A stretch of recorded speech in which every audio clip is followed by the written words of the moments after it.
A nivel de avances, hay un primer ámbito de desarrollo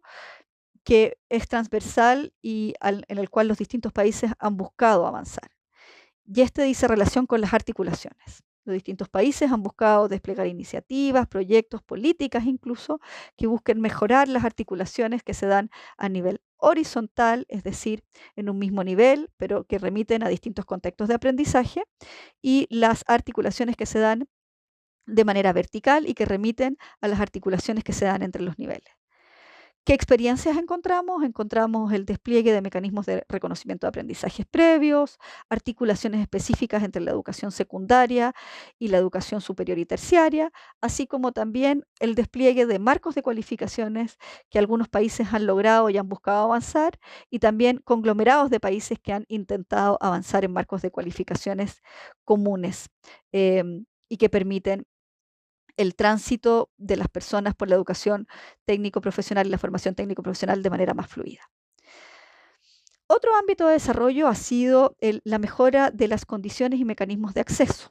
Los países han mejorado e incrementado los mecanismos específicos de financiamiento para acceder a la educación y la formación técnico-profesional. Se han desarrollado becas, programas de gratuidad, etcétera, que han favorecido la participación de la población en la educación y la formación técnico-profesional en distintos niveles, así como también la posibilidad de desplegar nueva oferta formativa en ciertos territorios en los que no necesariamente la educación y la formación técnico-profesional estaba presente. También se ha buscado desplegar iniciativas específicas de diálogo y de convergencia entre los distintos actores que debiesen participar en la educación y la formación técnico-profesional. Y ahí particularmente se han desplegado comités, consejos específicos en sectores socioproductivos que permitan otorgar mayor legitimidad y pertinencia de la educación y la formación técnico-profesional. Y finalmente, en el marco de la Agenda 2030, se ha buscado desplegar iniciativas específicas para cerrar las brechas de género que hay y que persisten en la educación técnico-profesional. Y ahí hay que reconocer que la educación técnico-profesional tiene que y requiere todavía seguir avanzando mucho porque las brechas específicas que existen en sectores socioproductivos, en ciertos sectores socioproductivos todavía son muy fuertes.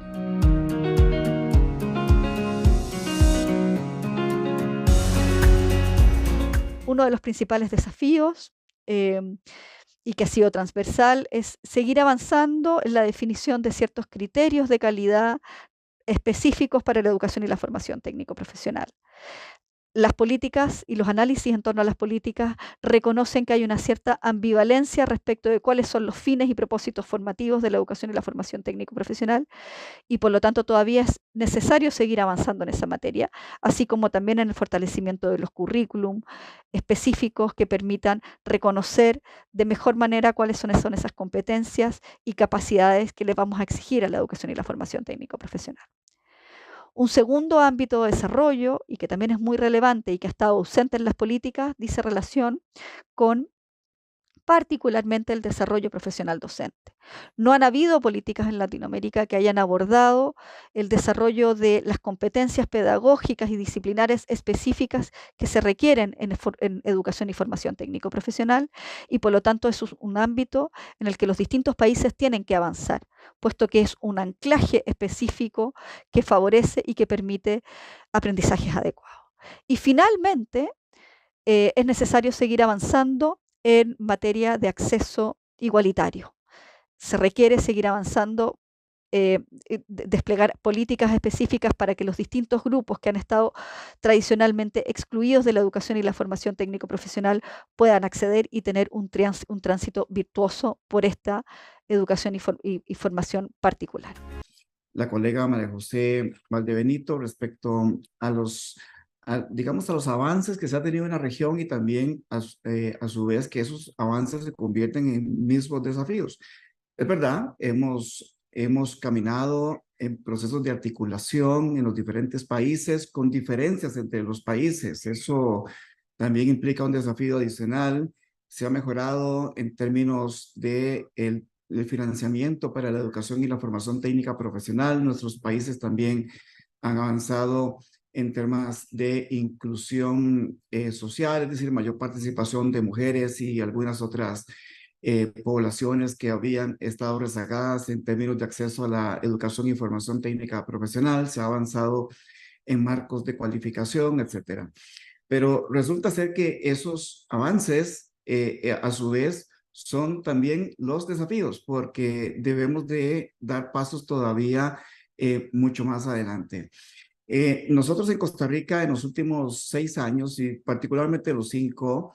hemos hecho grandes esfuerzos en articular una gobernanza y que esa gobernanza en realidad no sea una estructura burocrática más, ¿verdad?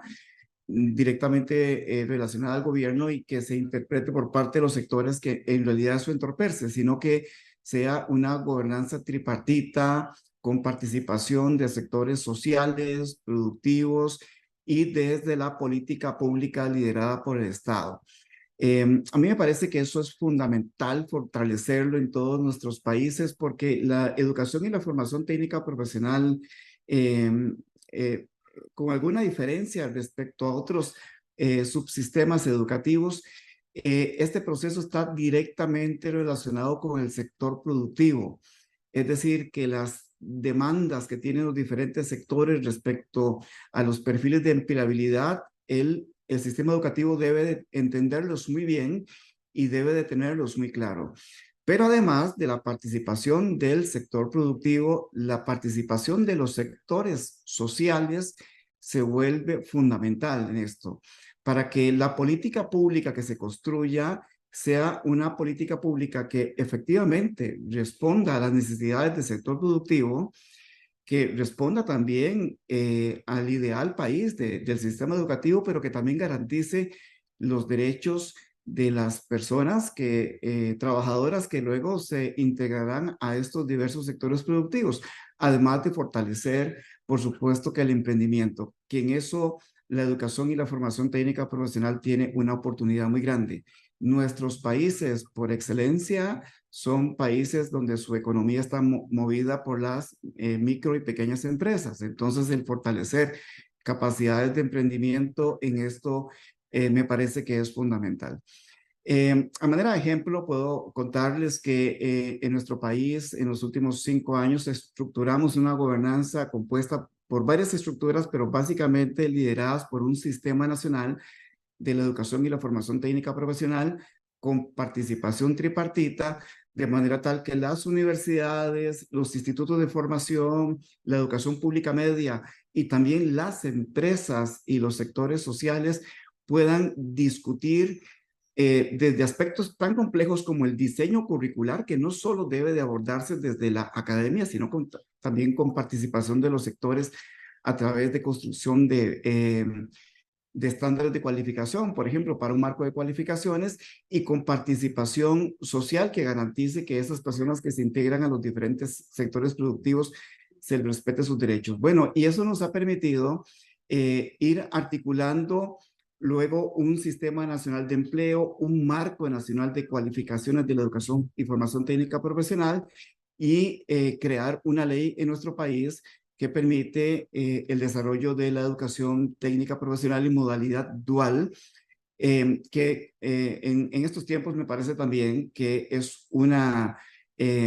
posibilidad que debemos de desarrollar muchísimo más, es una alternativa que debemos de desarrollar muchísimo más,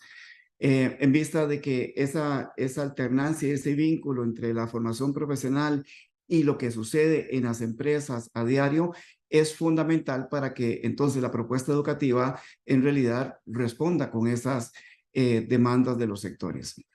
Concuerdo con mi colega Leandro en el sentido de que las políticas públicas, eso ya es un tema de discusión en América Latina desde hace mucho tiempo, deben de definitivamente dejar de lado la visión de corto plazo de gobierno y pensar con una mayor visión prospectiva, siendo que en este momento las políticas de Estado con visión prospectiva tienen un desafío mayor porque hace algunos años pensar de manera prospectiva ciertamente era complejo, pero ahora es mucho más porque los cambios son muchísimo más acelerados, son muchísimo más rápidos, probablemente potenciados por la pandemia y el desarrollo tecnológico.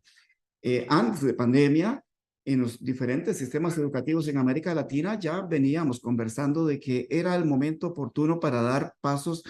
importantes en digitalización y conectividad. Pero la pandemia nos impactó de manera inesperada y nos tomó por sorpresa en muchos países y nos dimos cuenta de un momento a otro de que efectivamente teníamos que haber hecho esas inversiones antes y que ahora tendremos que hacerlas contra el tiempo. Bueno, de alguna forma, entonces,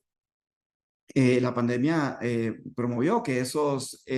cambios se aceleraran y en mucho los sistemas educativos han mejorado a partir de eso. Los desafíos,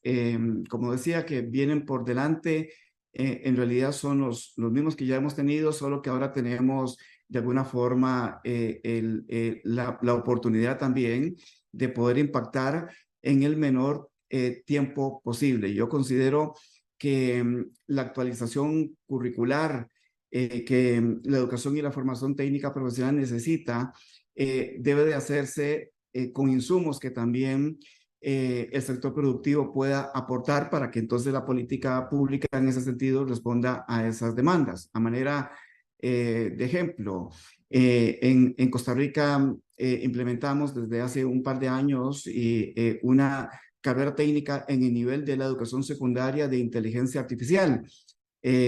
Cuando estábamos discutiendo el desarrollo de ese programa, se nos cuestionó si realmente ya debíamos de incursionar en términos de inteligencia artificial en la educación secundaria. Bueno, 3 años después creo que no, nadie tendría duda respecto a eso. Planteamos también hace unos 3 años la creación de una carrera técnica en el nivel medio, es decir, de la educación secundaria, relacionada con ciberseguridad y se nos cuestionaba si realmente en el mercado, el sector productivo habría demanda suficiente para técnicos en el nivel medio en ciberseguridad. Y creo que es algo que ya nadie cuestiona, más bien pareciera ser que tenemos un rezago en eso.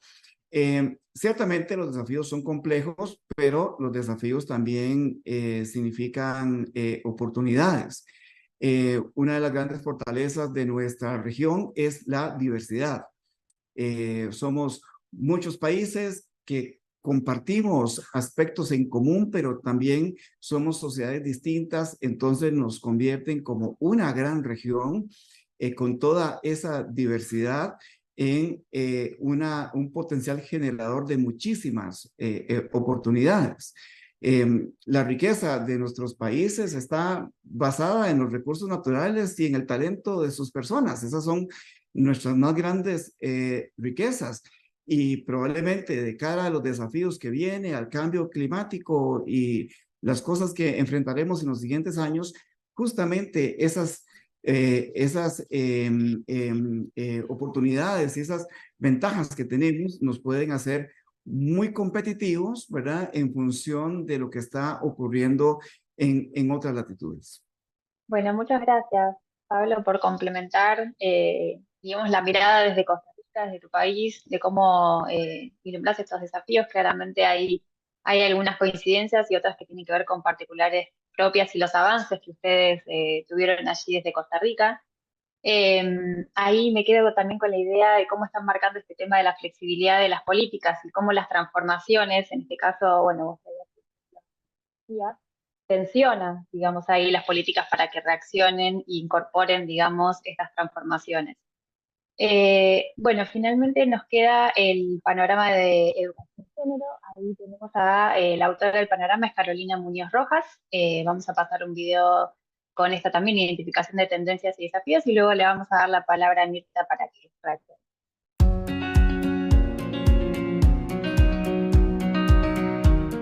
La igualdad de género se vincula con la calidad en la educación y así lo demuestran las diversas políticas e iniciativas que se despliegan en países de América Latina. Por una parte, observamos que el logro de la igualdad de género y el empoderamiento de las mujeres y las niñas, que es parte de la Agenda 2030 para el Desarrollo Sostenible, orienta las políticas de desarrollo de los países y dota también a los sistemas educativos de un rol muy importante en el logro de este objetivo de desarrollo. Por otra parte, identificamos que también la desigualdad de género y las problemáticas que derivan de ella, las diversas formas de violencia o de discriminación en base al género, están siendo reconocidas como problemáticas que afectan el ejercicio del derecho a la educación, en particular de las mujeres, las niñas y las diversidades sexogenéricas.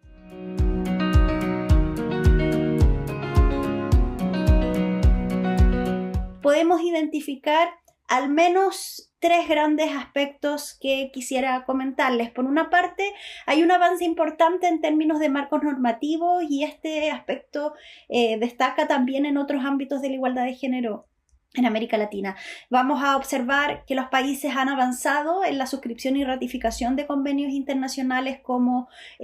por ejemplo, la Convención para la Eliminación de todas las formas de discriminación contra las mujeres, la CEDAW, la Convención Belém do Pará, que pone foco en la violencia y en consagrar el derecho de las mujeres a una vida libre de violencia. Ambas convenciones que establecen la necesidad de cambiar los patrones socioculturales, eliminar estereotipos de género que van a estar presentes en los sistemas educativos, pero a los cuales también los sistemas educativos pueden aportar sustantivamente en su transformación. También se observan marcos nacionales específicos, ¿no?, que van a estar orientados a distintas problemáticas, ¿no? Así como el marco internacional cuenta con convenios y tratados internacionales, el marco internacional también tiene instrumentos jurídicamente no vinculantes que van a orientar las políticas nacionales. Y esas políticas nacionales o ese marco normativo a nivel nacional va a abordar problemáticas como la violencia de género en sus diversas manifestaciones, acoso sexual, hostigamiento, discriminación de género en las comunidades educativas o en los sistemas educativos. También se va a abordar el embarazo adolescente como un problema que afecta a las estudiantes y que se relaciona con la desigualdad de género en las trayectorias educativas de las mujeres. También se avanza en el reconocimiento no solo del embarazo, sino de la maternidad y paternidad de quienes estudian en los sistemas educativos y que requieren tener igualdad de condiciones y de oportunidades para avanzar en sus trayectorias, reconociendo los cuidados que ellos y ellas ejercen. También se ha avanzado en el reconocimiento de la igualdad de género como un aspecto que va a ser abordado directamente por los instrumentos de planificación del sector educativo, por la formación docente que promueve, por las orientaciones o documentos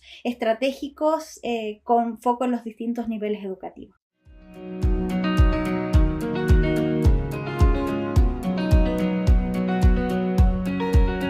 Podemos mencionar en términos globales 3 desafíos que son claves para la discusión. Por una parte, la necesidad de problematizar y avanzar más allá de las barreras de acceso. Hoy tenemos buenos indicadores en términos de tasas de cobertura, también de logro educativo y de resultado educativo en hombres y mujeres, pero predominan los patrones de segregación de carreras, lo que significa que no solamente analizamos si están o no presentes, sino cómo es su trayectoria educativa, y también analizar cuán diversos son hombres y mujeres que son parte de los sistemas educativos, reconociendo, por ejemplo, si pertenecen a distintas culturas o pueblos indígenas, si tienen diferentes identidades de género o orientaciones sexuales, si son parte de sectores de la población que están en condiciones de migración o que han estado, ¿no es cierto?,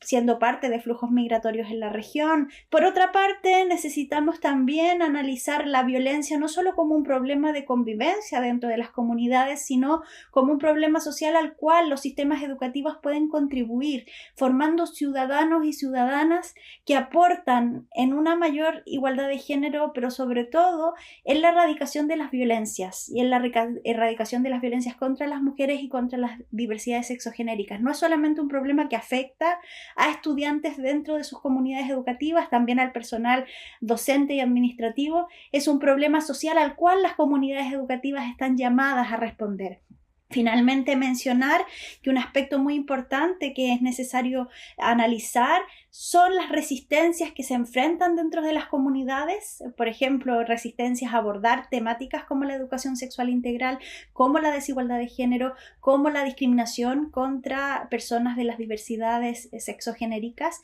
y también los retrocesos que se pueden dar en algunos países de la región en virtud de agendas más conservadoras o agendas contrarias a la igualdad de género. Uno de los desafíos que era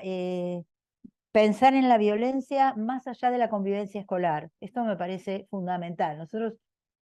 descartamos la idea de violencia escolar, pensamos que puede haber violencias en la escuela, y esto es así, pero las violencias tienen siempre un complejo origen social que en todo caso la escuela puede trabajar para desarmar, o puede hacer la vista gorda, o puede profundizar. Pero mucho de la violencia tiene que ver con cuestiones que son ajenas a la institución escolar en sí misma. Y en este sentido, simplemente contar que en nuestro país tenemos varias leyes que tienen que ver con la prevención de la violencia basada en géneros, rescatar mucho que en el informe la colega habló de violencia hacia las mujeres y hacia las diversidades sexogenéricas. Me parece que ahí tenemos que ir con la palabra violencias, porque no son muchas las formas de violencia, y también tenemos que ir con la palabra géneros, porque también la masculinidad hegemónica o las masculinidades hegemónicas dañan y producen vulneración de derechos a otras identidades. Uno de los desafíos es fomentar organizaciones que promueven políticas que estén orientadas a datos, que estén orientadas a la evidencia. O sea, la palabra más común o el concepto más común que se ha utilizado en el último tiempo para definir esto y que viene más del mundo de las grandes tecnológicas es data driven. Yo ahí hago una pequeña observación, y siempre a la interna de la organización aquí en Ceibal trabajamos de que en ser una organización no dirigida por datos, sino orientada por datos. Que en políticas tiene una diferencia significativa, que tiene que ver con utilizar la información para poder crear estas políticas iterativas a largo plazo. Y dentro de lo que es esa orientación, que es en definitiva un cambio de mentalidad y de cultura a la interna de la organización, se necesita también, para poder diseñar estas políticas de largo plazo, una orientación aprovechando las tecnologías digitales basada en la experiencia del usuario, que también viene del mundo de las tecnologías, es decir, entender cómo cada uno de los beneficiarios de una política se está, valga la redundancia, beneficiando de esa iniciativa, y en dónde está cayendo corta o está teniendo un potencial adicional. En lo que tiene que ver con atender a lo que está de base en la transformación digital, que es, bueno, desde Ceibal nosotros hablamos de garantizar que el futuro esté equitativamente distribuido en cada comunidad educativa del país. Esa proposición, esa premisa, no solamente implica, como decía el informe en el que partió con este encuentro, atender un debe en desarrollo infraestructural, en desarrollo de acceso, sino que también implica tener una visión de qué es lo que se quiere construir en cuanto a tecnologías digitales en los sistemas educativos, apuntando hacia una, desde mi punto de vista, autodeterminación digital. Es decir, sabemos que las tecnologías digitales, si simplemente se ofrecen y se disponibilizan de manera libre, benefician a unas poblaciones más que otras. Es uno de los hallazgos más claros del informe GEM, y que si son utilizadas de manera intencional